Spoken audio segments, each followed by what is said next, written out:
الحمدللہ رب العالمین والصلاة والسلام علی سید المرسلین وعلی آلہ وصحبہ اجمعین اما بعد۔ عزیز طلبہ کرام، آج کے اس درس سابع میں آپ پہلے اپنے سامنے موجود عبارت کا ترجمہ سمجھ لیجئے۔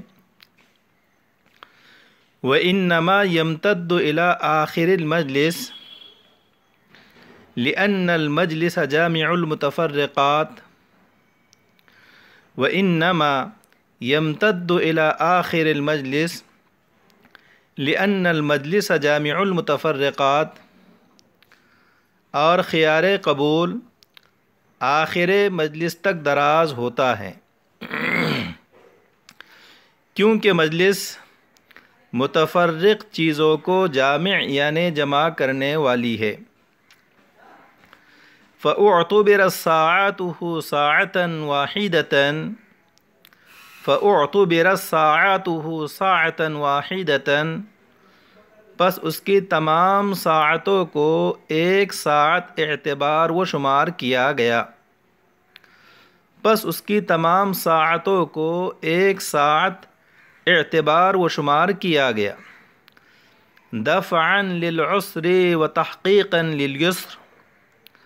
سختی کو دور کرنے اور آسانی کو ثابت کرنے کے لیے۔ والکتاب کالخطاب وکذا الارسال حتی اعتبر مجلس بلوغ الکتاب و اداء الرسالہ۔ والکتاب کالخطاب وَكَذَا الْإِرْسَالُ حَتَّى اُعْتُبِرَ مَجْلِسُ بُلُوغِ الْكِتَابِ وَأَدَاءِ الرِّسَالَةِ، اور تحریر خطاب کے مانند ہے، اور یہی حکم قاصد بھیجنے کا ہے، اور تحریر خطاب کے مانند ہے، اور یہی حکم قاصد بھیجنے کا ہے، حتیٰ کہ خط پہنچنے اور پیغام ادا کرنے کی مجلس معتبر ہوگی۔ وَلَيْسَ لَهُ أَن يَقْبَلَ فِي بَعْدِ الْمَبِيعِ وَلَا أَن يَقْبَلَ الْمُشْتَرِي بِبَعْدِ الثَّمَنِ لِعَدَمِ رِضَى الْآخَرِ بِتَفَرُّقِ الصَّفَقَةِ إِلَّا إِذَا بَيَّنَ ثَمَنَ كُلِّ وَاحِدٍ لِأَنَّهُ صَفَقَاتٌ مَعْنًى۔ وَلَيْسَ لَهُ أَن يَقْبَلَ فِي بَعْدِ الْمَبِيعِ وَلَا أَن يَقْبَلَ الْمُشْتَرِي بِبَعْدِ الثَّمَنِ لِعَدَمِ رِضَى الْآخَرِ بِتَفَرُّقِ الصَّفَقَةِ إِلَّا إِذَا بَيَّنَ ثَمَنَ كُلِّ وَاحِدٍ لِأَنَّهُ صَفَقَاتٌ مَعْنًى، اور بائع کو یہ اختیار نہیں ہے کہ بعض مبیع میں بیع کو قبول کریں، اور نہ یہ کہ مشتری مبیع کو بعض ثمن کے عوض قبول کرے، کیونکہ معاملہ متفرق ہونے کی وجہ سے دوسرا فریق راضی نہیں ہوگا، اور بائع کو یہ اختیار نہیں ہے کہ بعض مبیع میں بیع کو قبول کریں، اور نہ یہ کہ مشتری مبیع کو بعض ثمن کے عوض قبول کریں، کیونکہ معاملہ متفرق ہونے کی وجہ سے دوسرا فریق راضی نہیں ہوگا، مگر جب کہ بائع نے ہر ایک کا ثمن بیان کر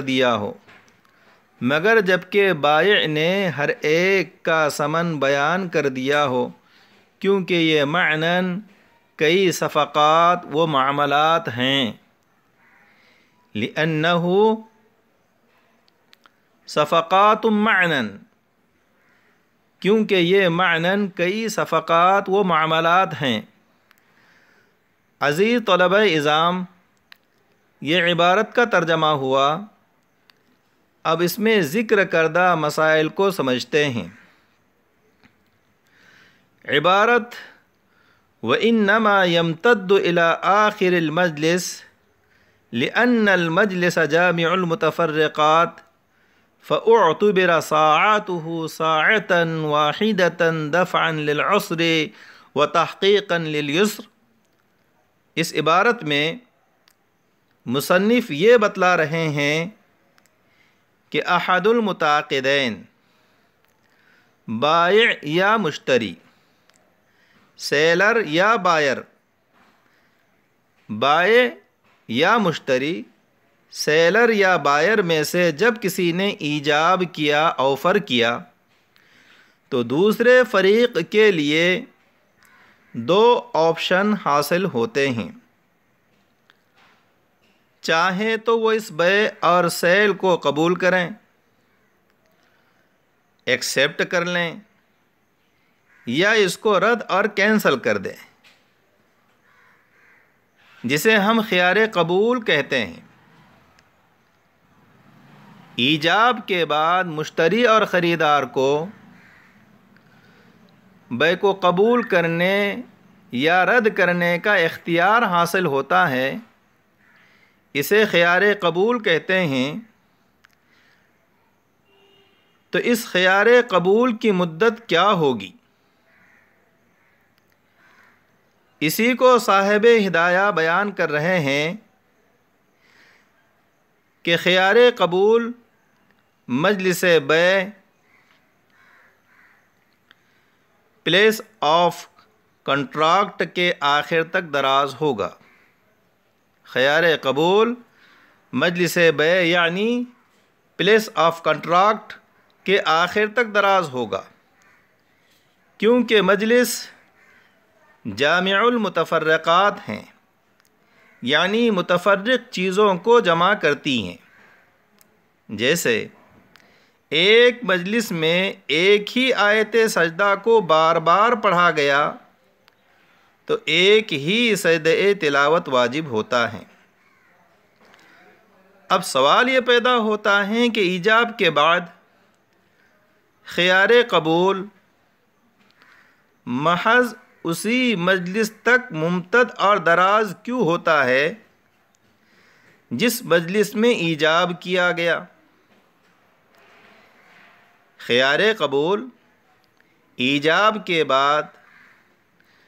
اسی مجلس کے آخر تک ممتد اور دراز کیوں ہوتا ہے جس مجلس میں ایجاب کیا گیا؟ تو اس کا جواب یہ ہے کہ دیکھیے، اگر ایجاب کے فوری بعد قبول کو لازم قرار دیا جائے تو فوراً قبول نہ کرنے کی صورت میں ایجاب باطل ہوگا، اور اس صورت میں مشتری و بائر کے لیے دشواری ہوگی کہ بلا غور کیے ایجاب کے فوراً بعد جواب دینا پڑے گا، غور و فکر کا موقع نہیں ملے گا۔ اسی طرح اگر خیار قبول ما وراء مجلس یعنی مجلس کے بعد تک دراز کیا جائے تو اس میں بائع یعنی سیلر کے لیے دشواری ہوگی کہ بیع کے تام و کمپلیٹ ہونے کے سلسلے میں بہت مدت تک، لانگ پیریڈ تک انتظار و ویٹ کرنا ہوگا، جبکہ خیار قبول کو آخر مجلس تک یعنی جس مجلس میں ایجاب کیا گیا اس مجلس کے آخر تک دراز کرنے کی صورت میں دونوں کے لیے آسانی ہے، کیونکہ مشتری و خریدار کو بھی مجلس کے اندر غور و فکر کرنے کا موقع ملے گا، اور بائع و سیلر کو بہت زیادہ انتظار نہیں کرنا پڑے گا۔ اس لیے خیار قبول آخر مجلس تک دراز ہوگا۔ آگے کی عبارت والکتاب کالخطاب وکذا الارسال حتی اعتبر مجلس بلوغ الکتاب واداء الرسالة والکتاب کالخطاب وکذا الارسال حتی اعتبر مجلس بلوغ الکتاب و اداء الرسالہ میں صاحب ہدایہ فرما رہے ہیں کہ اگر عقد بیع سیل کنٹریکٹ بذریعہ خط و تحریر یعنی رائٹنگ کی صورت میں ہو یا پیغام رسانی اور میسیج کی صورت میں ہوں تو رائٹنگ اور میسیج خطاب یعنی روبرو معاملہ کرنے کی طرح ہوگا۔ تو رائٹنگ اور میسیج خطاب یعنی روبرو معاملہ کرنے کی طرح ہوگا، اور اس صورت میں بھی خیار قبول اسی مجلس کے آخر تک حاصل ہوگا جس مجلس میں یہ تحریر و رائٹنگ یا میسیج پہنچا ہے۔ مجلس کے بعد خیار قبول حاصل نہیں ہوگا، وجہ وہی ہے جو ہم پہلے بیان کر چکے۔ اس کے بعد کی عبارت وَلَيْسَ لَهُ أَن يَقْبَلَ فِي بَعْدِ الْمَبِيعِ وَلَا أَن يَقْبَلَ الْمُشْتَرِي بِبَعْدِ الثَّمَنِ لِعَدَمِ رِضَى الْآخَرِ بِتَفَرُّقِ الصَّفَقَةِ إِلَّا إِذَا بَيَّنَ ثَمَنَ كُلِّ وَاحِدٍ لِأَنَّهُ صَفَقَاتٌ مَعْنًا میں صاحب ہدایہ یہ بتلا رہے ہیں کہ بائع یا مشتری کے لیے بعد مبیع میں بیع کو قبول کرنے کا اختیار نہیں ہے۔ بائع یا مشتری کے لیے بعض مبیع میں بیع کو قبول کرنے کا اختیار نہیں ہے۔ مثلا بائع نے کہا میں نے یہ دو چیزیں 1000 کی عوض فروخت کیں، تو مشتری و خریدار کو یہ اختیار حاصل نہیں ہوگا کہ ان میں سے ایک چیز کو 500 روپے کے عوض قبول کریں۔ اسی طرح اگر مشتری و خریدار نے کہا کہ میں نے یہ دو چیزیں 1000 کے عوض خریدیں، تو بائع کو یہ اختیار نہیں ہوگا کہ وہ ان میں سے ایک چیز کو 1000 کے عوض قبول کریں۔ اسی طرح مشتری اور خریدار کے لیے یہ اختیار نہیں ہے کہ مبیع یعنی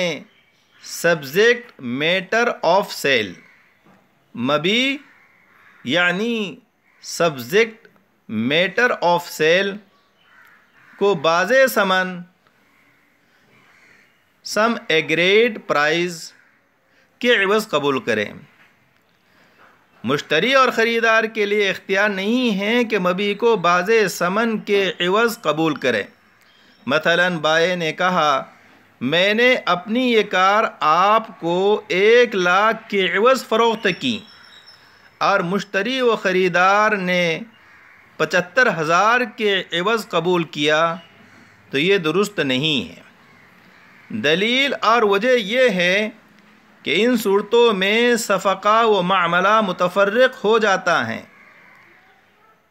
ان صورتوں میں صفقہ و معاملہ متفرق ہو جاتا ہے، بئیں طور کہ جب بائع نے ایک چیز 1000 کے عوض فروخت کی اور مشتری نے 500 کے عوض قبول کیا، تو اس میں تفرق صفقہ ہوا اور بائع کا 500 کا نقصان ہوا، جس پر بائع راضی نہیں ہوگا۔ اسی طرح جب بائع نے دو چیزیں 1000 کے عوض فروخت کی اور مشتری نے ان میں سے ایک چیز کو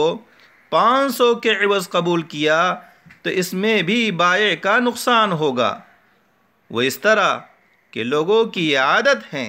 کہ ردی اور گھٹیا چیز کو جید اور عمدہ چیز کے ساتھ ملا کر فروخت کرتے ہیں۔ ردی چیز کو فروخت کرنے کے لیے جید اور عمدہ چیز کی قیمت کم لگاتے ہیں۔ اب اگر مشتری کو یہ اختیار دیا جاتا ہے کہ جید کے اندر بیع کو قبول کر لے اور ردی کے اندر بیع کو چھوڑ دے، تو جید اور عمدہ چیز کم ثمن کے عوض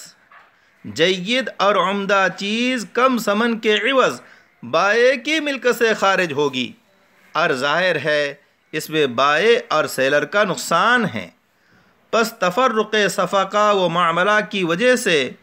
بائع کی رضامندی فوت ہو جائے گی، اس لیے ان صورتوں میں عقد بیع جائز و درست نہیں ہوگا۔ ہاں البتہ اگر